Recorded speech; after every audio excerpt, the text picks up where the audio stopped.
Jeg hedder Christine, og jeg er CEO og founder for Neocare Nordic.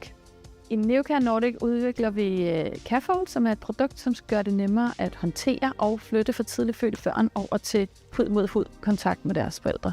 Og det giver en bedre overlevelsesrate på 32%. Vi er i Create Medtechs værksted, og her har vi Claus. Ja, det er mig. Her hos Create Medtech, der hjælper vi opfindere, startups og andre iværksættere med at udvikle medicinsk udstyr. Det vi har udviklet sammen med Create Medtech er at gå fra en lås 3D-print med mange dele til at have en simpel lås, som er klar til sprøjtestøbning med meget færre dele. Den her madras ligger under barnet hele tiden, og for at kunne flytte på barnet, så er det vigtigt at låse de slanger og ledninger fast, som sidder ind i barnet. For det er det, der er problemet. Så derfor så har vi udviklet en lås, der kan sidde på kanten af madrassen, og så kan man låse slanger og ledninger fast.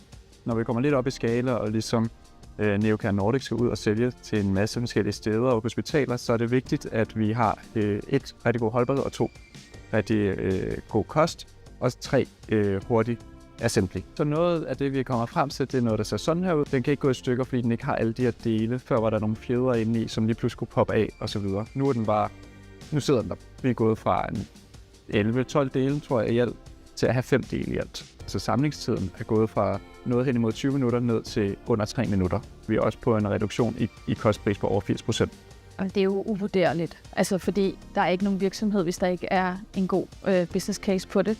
Det er strengt nødvendigt som startup at levere et produkt, som rent faktisk tjener penge. Vi forventer, at om en måned har vi de her låse og Carefold Solution ude på hospitalerne. Vores samarbejde hen over det her har været så godt, så vi fortsætter.